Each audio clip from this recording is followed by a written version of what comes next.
It's not like everybody get off gluten automatically because gluten is the enemy. How important is also like the mindset towards that in order to heal? If certain things have already were present at birth in the first years of life, it will impact somehow the gut. We have to act on that. And stress is the same thing. We need to change the diet. It's the diet, it's a food, it's a food. Then if they are still changing food for like years, different things like no gluten, now 40 trillions of microorganisms that we have in there. Thank you very much, Alex, for coming to my podcast, Business Breakthroughs. Would you mind just by sharing about yourself? What is it you do? What is your business? So we can get to know you a little bit more. Yes, thanks for having me, Vincent. So I am a registered therapist and I focus on people's gut health. So my clients might come to me because they have digestive issues or anything that is linked with an inflammation in their gut and that manifests in their body, either through a skin rash or a migraine or recurrent infections, etc. So this is my field of scopes, and that's what I do. Okay, very interesting. And how long are you already doing that? Oh, I've been doing this for over a decade now, yes.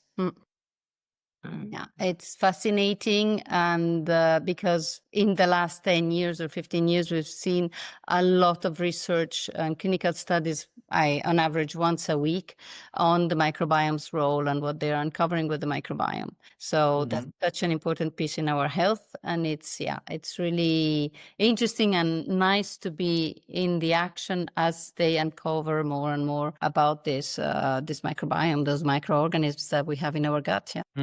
Yeah, I have actually someone who is having an kind of severe eczema for years, and one of the things was to kind of reset, or I don't know how you would call it, the gut.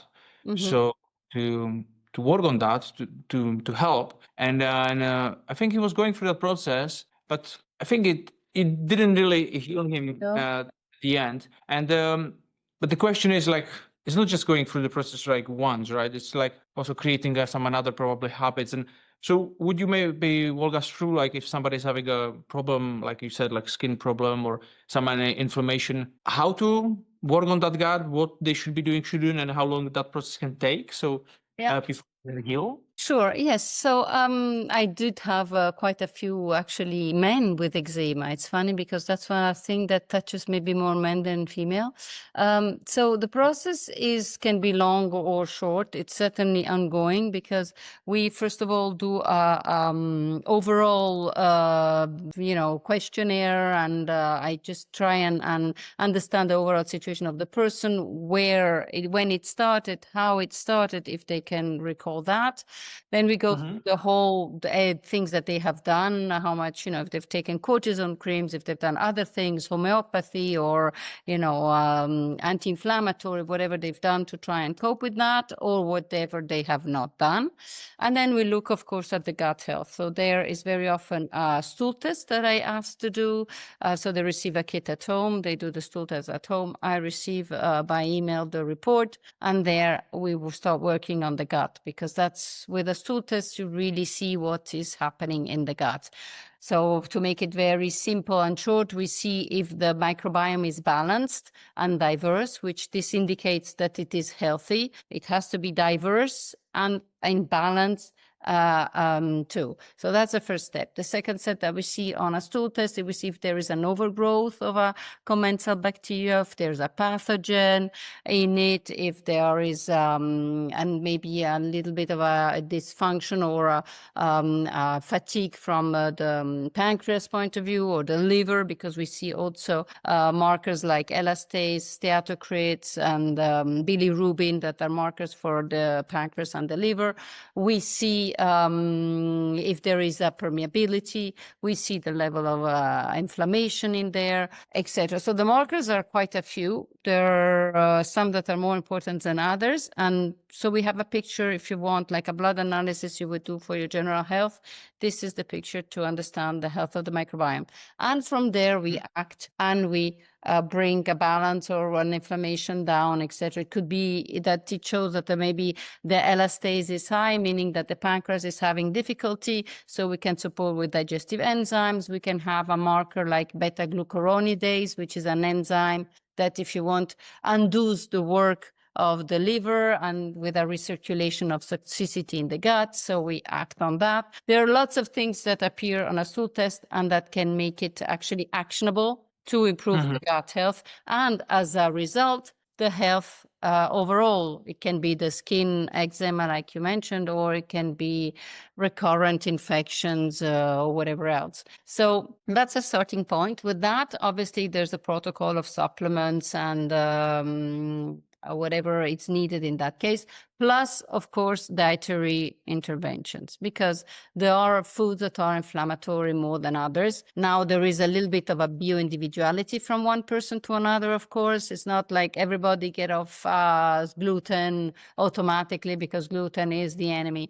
But it depends a little bit, and there are certainly certain foods that can be suspended, interrupted for a short while or for a longer period of time until we see that actually the digestion is back in place and not painful anymore, not gassy, not bloated, etc., and that the skin as a result improves too.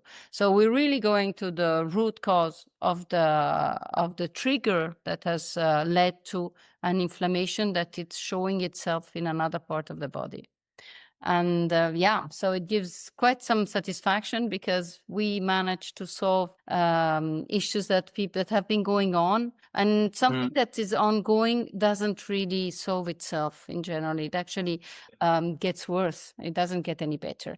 And applying a cream, cortisone cream on eczema, it's a great resource on the moment because it's within 1 day or two, the skin is perfect. But as soon as you interrupt, it gets back. So it comes back. So yeah, it's a root cause intervention, and it is working well. Thank you very much for sharing. Yeah, it's exactly when you described the things like he's taking cortisol cream and after kind of they told him to not use it. Somebody else, I don't know who was it. It was somebody with that gut or somebody else, and it was much worse. Yeah, so a lot of things like that. And you mentioned it's really important to start looking at what caused it at the first place, right? Yes. So to go backwards, so what was that? And how important is also like a mindset towards that in order to heal? It's extremely important. It's a very good question. I always look at the beginning of their life, of the person's life, how already they were born, if they were breastfed, if they had antibiotics, because that impacts already the gut microbiome. So if certain things have already were present at birth in the first years of life, it will impact somehow the gut throughout their lives. So that's the first thing. Secondly, chronologically, also throughout life, to understand, has there been a trauma? Has there been food poisoning? Things that we probably think that they have been overcome, but actually traces are remain either at a mental level or even at a gut level.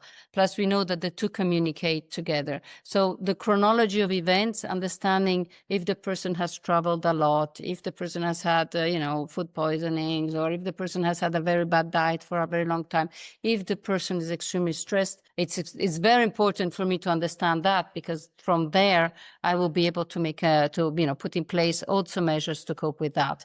If there's an underlying trauma somewhere, it has to, and it hasn't been, totally metabolized by the body, we have to act on that. And stress is the same thing. Stress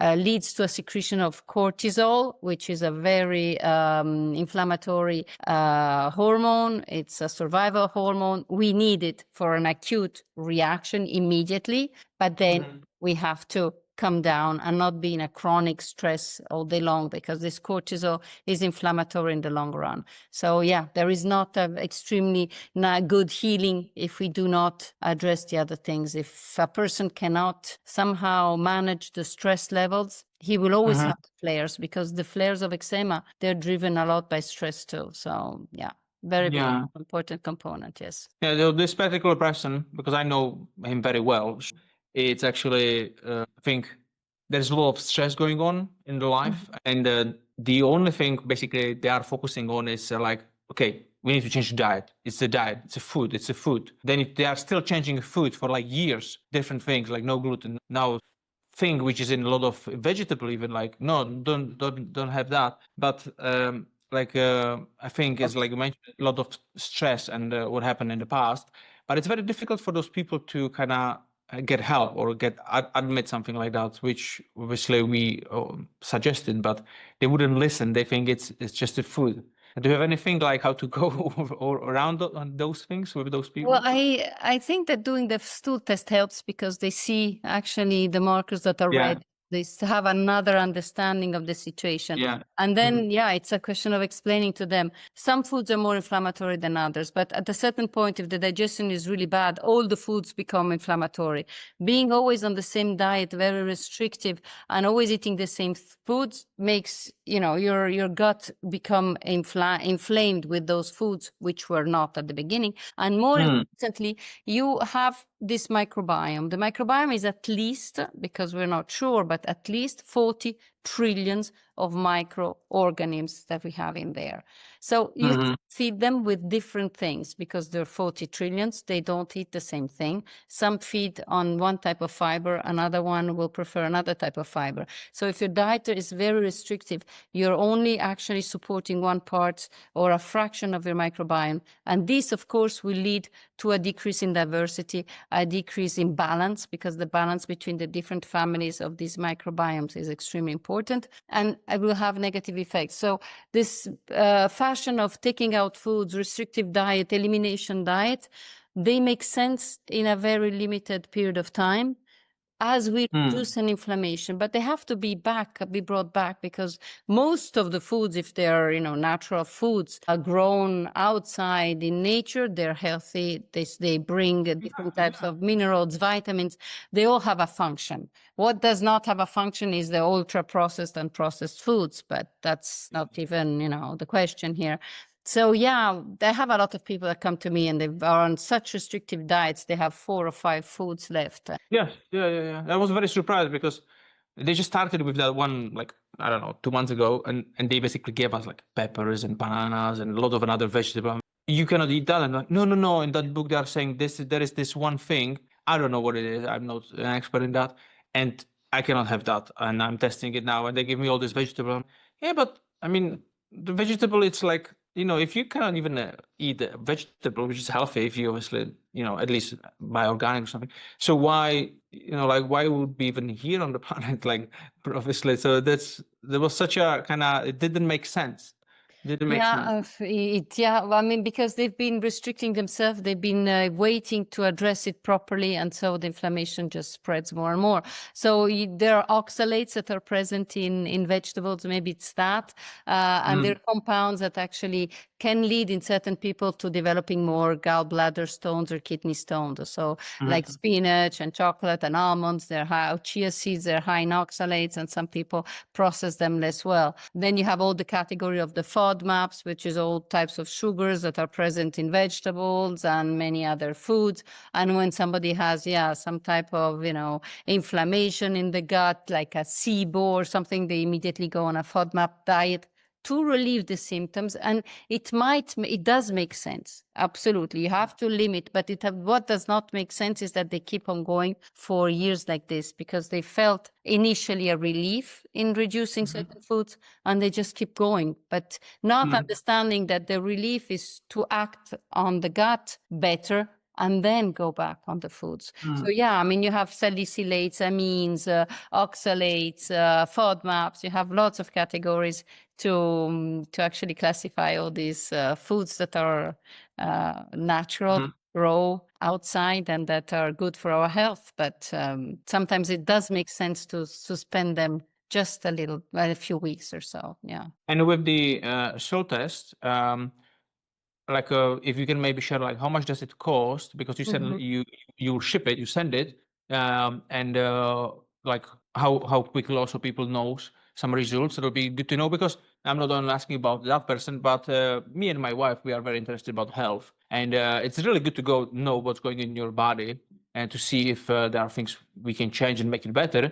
So I'm just asking even for myself, to be honest. Yeah, sure. So there are lots of labs out there.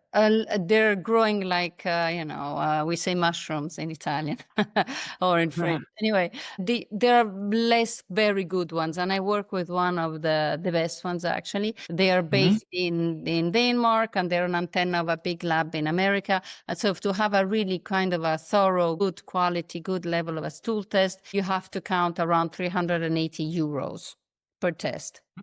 This will really gives you a very nice overview of the situation that is in there.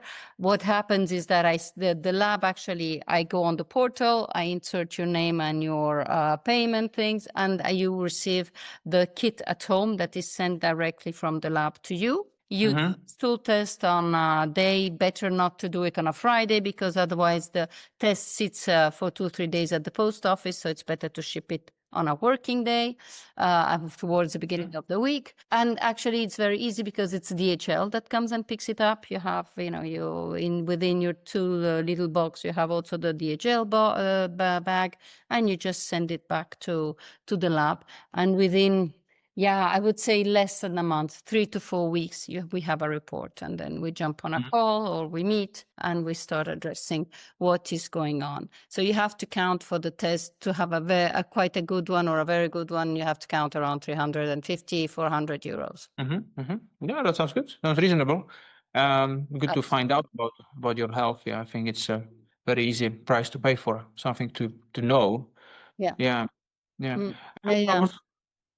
Yeah, it was because I was like sometimes like reading some books, about health, and people are sharing about those tests, but I never knew like where to get them. And after there was like one book, it was actually from Tony Robbins, and it was this new book about health, and they had a lot of tests, but it was all only in USA, everything, and I was like, okay, not gonna get that one. So it's good to know someone who knows how to get these things done, and because like you said, there are better ones and worse ones, and if you don't know, you order something and they might find out something, and that maybe not be enough.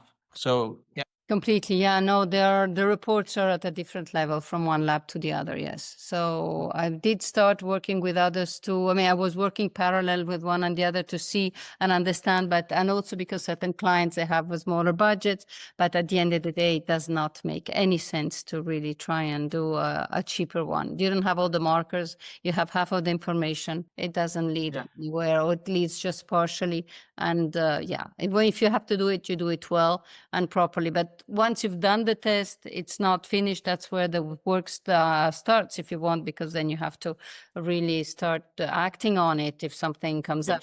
But what I see is that very, very, very often things come up from a stool test. Yeah, it's actually never quite disappointing, unfortunately, because the mouth is the external part of our body, if you want, because everything from the outside goes through the mouth and then down through the anus. So it's external part of the body. It's the barrier to protect the internal part. So toxicities and stuff are quite common, actually. Yeah. All right. Okay. And was wondering, because obviously you are a part of the JT Folks insiders, right? And that's how we met. And was just wondering, how long are you involved with JT Folks, and if you have any, have you accomplished much more since joining? How would you describe JT, or would you mind sharing something like that? Absolutely. So I met the first time JT Fox in Zurich when he came, I think in September, October last year.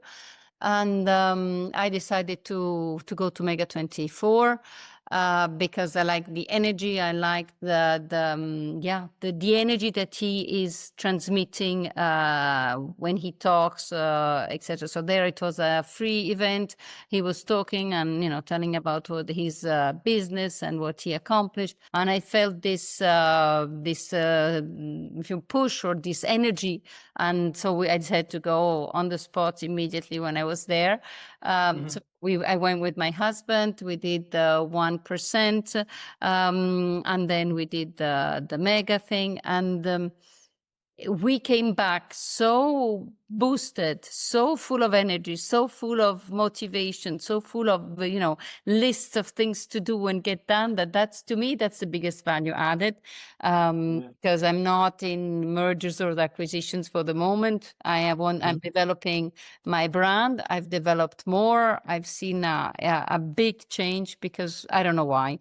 Is it the energy that he transmitted that gave me a boost? Sometimes, especially in Switzerland or in countries that are calm and safe, you kind of sit in your chair and you watch, the birds fly and the seasons go by, and I think I needed this kind of wake up call to say, listen, get more things done. Why not?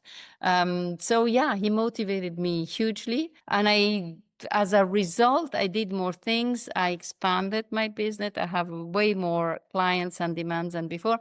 And now I'm shifting gradually also to doing half-time one-on-one clients.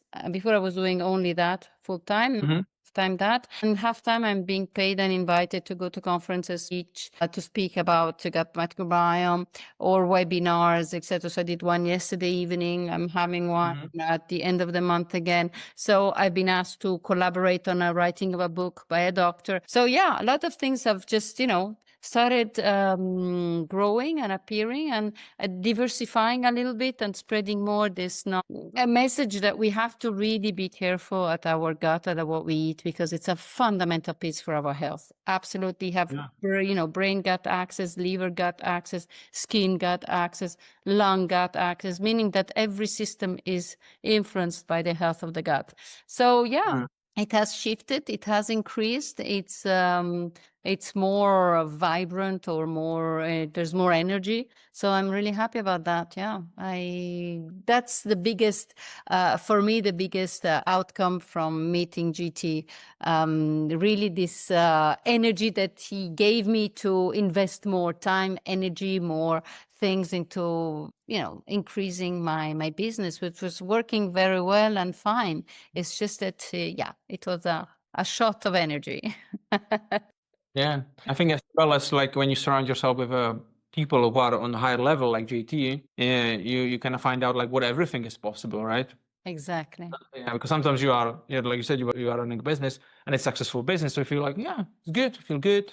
I have what I wanted, successful business, good, clients are happy, everything's going well. But sometimes you realize like you do the speaking now, which is like you can even help more people, right? If you kind of change that slightly, and that's why you obviously do it, right? You are helping people, so it's just a different kind of shift. And you said that people in Switzerland, they are more like a calm, yeah. So they don't, like how do they react on this kind of USA energy when somebody like that USA speaker comes to Switzerland? I think it's a minority follows because they're comfortable in their chairs the way they are. I mean, it's not as a negative consideration. It's just totally objective. You have populations that are more ambitious or more competitive, others that are more calm, which is also a good thing because the country has managed to remain calm and safe, and the lifestyle and certain things are very, very at a very high level that honestly incomparable with other countries in the world. So there is a good flip of a coin always, of being more calm and respect rules and not get out of the path that everybody follows. I think they're more like in a path and everybody kind of follows. So there's order and respect. And so I think that the Swiss have, some of them, a minority, have followed. There were, I don't know if like 10, 7 or 8 or 10 at Mega all in all. But was there in Zurich. People were listening, were interested, but there wasn't this energy from the people listening, from the public, as I would have expected. I think that, it's in the mentality of the people, of the Swiss people. That's how they are. And it's, as I said, extreme. It's perfect. I mean, we are how we are, and it's not a consideration of value or anything. It's just objectively, a calmer lifestyle that they have. And as a population, they're stressed, of course, but I don't think that they reach the level of stress that somebody can have in the States or in other countries, honestly. Really not. Although, of course, I mean, life is stressful everywhere, but it still remains at a little bit lower level, which is healthier too. But yeah, I think they engaged a little bit less with GT in Switzerland. Yeah, a minority. Yeah, yeah. I'm finding out also here in UK. I live in UK, so I go also speak to different events, and I like that high energetic USA style. I've done a lot of events with Tony Robbins, and I do a lot of jumping up and down, and high energy, because I believe if you have the right energy, everything is possible. And in here in UK, sometimes I'm finding that the same. Like, I go to an event and I do this my thing, and after there's like 50% of people like, yeah, this was good, and 50% of like, oh, it's too much. You are not in the USA. I got these comments like, you are not in the USA. Yeah, we try doing this here. It was funny. Yesterday I was on a networking event, property networking event. And it was like 100 people. And there was this speaker. I mean, he spoke on like for 10 minutes. It was just, he's supposed to just share some of his kind of story. And he went there, and the first thing he said to people, just to stand up and stretch. And I was like, I do something like that, but a little bit more. And basically I was just looking at the people, what they're gonna be doing, and people were like, oh, what should I do? And they were very uncomfortable doing it. And it was really good to be watching from the sideline, because I usually am the one who is doing it to people, and it was good to see how they are reacting. But it's important for the body. Like, even my watch tells me, like, stand up, you are sitting too long on your computer, so I need to do something, do movement. It's for our health and for our focus. And some people don't really, yeah, they don't realize. I agree. It's really important to move. And if you remember, at Mega, we had a few speakers and moments in which we had to stand up and get moving. And you remember that? Well, no, I've not been I've not been on Mega yet, because I just been on the first event on JTs in January. Okay. Well, at Mega, we had people like speakers or moments on stage. Other could have been GT or someone else. And we had to move. And everybody was like immediately jumping up and moving and getting it to the flow. And this is what it's nice. It's really a week during which you are completely immersed and you play the game, and it is really boosting. But yeah, if you try and do this, I think in Switzerland, I don't know how many they would certainly say you're not in America here, you're not in the States. But I think that if you had 50% of people moving, it's already not too bad. Problem is that people are also get stiffer, if you don't do things regularly, like your watch reminds you, we tend to stay so much behind a computer that we become stiff, actually. And lazy. Absolutely. Yeah, I've just been on the massage before the interview started, and I was just like driving yesterday 4 hours, and the day before 4 hours, there and back for this event, and she was doing the massage in my foot, and it was like I could feel it from the pedal, just from the like pressing the pedal, like 8 hours in the past 2 days, and it's like just like 8 hours, but like you can feel it already on the foot. It's just the same movement or same sitting position. It's like that's also good that like some people, I have one guy, he's a speaker, he likes to really work. He's having like he doesn't sit, he stands, but not only stands, but he's having like how is it called, like when you have in the gym, you are walking on it. Yeah, I've seen that. I've seen it. I've seen it more and more, actually. People that do meetings and they stand and they walk as they do in the meetings. Yeah. It's like, I don't know, a thingy that they have and they just walk, like in the gym, like you say, you can run on it or you can walk. And actually, I see more and more, only in America, when I have calls or things, a guy that just stands up and walks as he speaks. It's good for the person, 100%, because he gets the movement done. I find sometimes that seeing the movement of the head, like, you're like, yeah. Getting nauseous here after a while, depending on how fast they are and how much they move.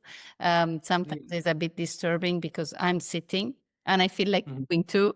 But it must be great for them, actually, to get moving during a meeting. It's great. It's great. Yeah, I've been for 2 months in Spain for holidays in February and March. I do have some coaching clients, and usually I would do a Zoom call with them, or I would meet them in person in here in Scotland. And when I was there, I obviously couldn't meet them in person. Secondly, the Zoom it was difficult to do because. To be honest, there's not many cafes where I've been, but even they had the Wi-Fi. That was one thing. And another thing is I had that with my family, so to do it at home was kind of difficult in the Airbnb. So what I would do, I would just like, okay, change it just to phone call, like a phone call coaching, no problem, right? So, but it was so nice because I just put my headset on and I was just walking, there and back on the beach. I was just walking so many kilometers. It's just like 1 hour coaching session here, 1 hour coaching session there. I was just getting those steps and, this movement, and it was good. And I also feel like when you are standing, you have more energy, so you can even help more people when you are standing. So it was, I really enjoyed it. So even like when I do some calls to agents, like estate agents, I do property investing. So I tend to stand up and speak with them because it feels better. Yeah, I agree too. We tend to always walk when we're on the phone, right? Now, this Zoom thing obviously makes us sit down. Because if I start walking, you don't see the person anymore. It would be very awkward. So this actually, but otherwise, if you think about it, when you do a phone call, very often, majority of us start walking. It helps thinking and concentrate. This thing. So walking while we work, it's great, and it's going to come in Europe too. I've seen at least 4 or 5 people in calls, different calls and different meetings that they were home doing the Zoom call and walking, and they must have something to put the computer or the screen just in front of, and you see only that they're moving a little bit like this, But it's gonna come in Europe too. I think we're always a little bit late with certain things, but it's good. I mean, it's a nice way to get some movement in the day. It's just that I found it slightly disturbing when you're sitting and the person keeps moving because it's a little bit disturbing. But otherwise, if everybody starts moving and we all start walking, and you have the head going like this, but we'll see. Yeah. You also mentioned about the you are not into the merger acquisitions yet, and are you planning to do any of those, or do you do any real estate investing in Switzerland or anywhere else? We've done on a private level a lot of in buying and selling houses in Switzerland. Yeah, it's a great market. It's very expensive, but there are great opportunities, and there is not so many people doing it. We've done like 8 or 9 purchases and 5 or 6 sales behind it. More on a personal level, like we buy the house, we renovate, we move in for a short while, so we see what's still missing, and then we sell and we move out again because we like and we love renovating the house. So maybe later. Now I'm really focusing on building my brand and my practice because I want to, as you were saying, shifting more towards getting the message out, because lots of people don't know, and that's something that's what this is disturbing, is that everybody immediately goes to the doctor. The doctor does not, if it's not an acute inflammation, if it's not a life or death thing, they just prescribe 2-3 medications and they don't care much. And it's really, there is a gap that needs to be filled because there's so much that can be done differently. So I want to get that out there. But later, we have this, we love doing this, moving in and out and renovating, buying, hunting houses. Yeah. So we'll do it later. I hope so. Good. Maybe we'll do a project together. Anytime. Yeah, absolutely. We're starting to be quite good. Yeah. With like you also mentioned about the gap, like the doctors and things like that. It's a very interesting thing because I think my wife is really into health, so she started with doing more research about everything and years ago, and I think and we use homeopathics if something happens. But I think in the past 6-7 years I didn't have anything, like any painkiller, anything, didn't take. And the same for my kids. And when I was young and I would have a temperature, my mom would give me Paralen, in Czech Republic, and just to help with the temperature. But my wife was reading about it and she said, like, listen, if you just don't use it, it's going to happen the same thing. It's going to happen the same thing, and your body actually needs that temperature to kill these things which are inside of you. It needs it, and then it's going to cool down. So it's normal. process. So we don't even, only our first daughter, she's 9, she got the first, actually, I think, vaccination, but not vitamin K, and the other daughters, they didn't get any vaccinations, any vitamin Ks. We don't do any of these things because we don't really believe in them. And it's more like a natural process, and more like focusing on the organic. Like I was reading one book, or I don't know who was saying that's like either pay little now or a lot later. So we decided to pay little now. So we spend more money for food. We don't buy bad food. We buy good organic food. We also grow. We have a garden, so we grow what we can.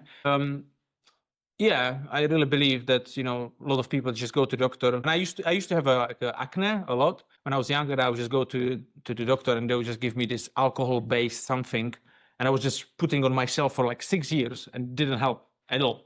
Yeah, so I was like, yeah, no, the tendency is to put on the symptom something, the cream, the medication. And as you were saying, fever is something that we need to actually manage. It's an alarm thing that the body does, natural, to fight and follow the process of healing. Yeah, just a question of making sure that it doesn't go above a certain degree, because it's dangerous. But otherwise, it's normal healing. That the idea is that one, to make people understand that there are other ways than the doctor and then just the cream or the plaster on the symptom, because there's a root cause to that. And then also making them understand that this gut, it's really important, and the first line of support for the gut is eating correctly. And unfortunately, we are really not eating correctly. We are bombarded by this agro industry that is really throwing at us very bad foods, and for convenience, for taste, because they're studied to be, to be nice as taste, to have a nice taste. Well, we are just in this movement, and we don't even realize how every single day you actually can impact it negatively, or every single day you can impact it positively, just with a choice of food. And it's amazing, and it's amazing the power that the microbiome has on us to keep us healthy. So yeah, I find it powerful and important to get it out there, because it's important that we start realizing that we are in a bit of a tunnel in between the doctor, pharma, and the agro industry, and that we are in between these two, and they make us sick and don't cure us, and they just controlling us, and this is really very disturbing, and this has to Absolutely. Good. Thank you very much for all of that. I'll ask you one last question. Usually ask people. When you are, obviously, you said you are doing it over 10 years, the business. Was there any situation in that business when it was very difficult, you wanted to give up, or you were stuck in the same place and you didn't know how to move forward or what to do? And if yes, how did you overcome it? What helped you? Yes, at the beginning was hard to start, because, as I said, people go more to doctors and don't know that they can reach out to therapists. What helped me is continue studying. Before, I was in international relations and in politics, and then I had a stop because it was impossible to have the kids, the family, and be in politics. And then I was a little bit disappointed by the lack of values in that environment. But anyway, so I was talking to a friend of mine who was working as a professor at university. We met at the same university, and she told me very something that I treasured, because that helped me every time. Go out, do a course, learn something new, specialize in something. Just maybe it is a little bit counter from sometimes what GT says, get out there and do the practice. In my case, adding a certificate, adding a knowledge of how to properly read the stool test, for example, or having the knowledge to properly read a DNA testing, made the flip to find more clients and to overcome a moment of difficulty, because it can be branding, it can be marketing, of course. I chose the, studying more and digging more and getting to know more, so that you are, among the ones that are capable of doing it, and not just, unknown, or with the majority of the others that are trying to read a stool test, or trying to help with nutrition or with food, etc. Because there's a lot of, nonsense and approximation there. So that's what I thought was necessary, and I did a lot of courses. I keep learning constantly, and I think that keeps me up on top of the of the majority of people. Yeah. Yeah, That absolutely. was that's what helped me. It's good. Like you mentioned, JT. I mean, he's saying that we need to be learning like not horizontally but vertically down, so Yeah. to know more, right? So I think that's very important because, especially with something as important as health, because people believe you and they want help, and so obviously more you know, more confident you are, and more you can help them. It's the same like when I started my property journey here in UK.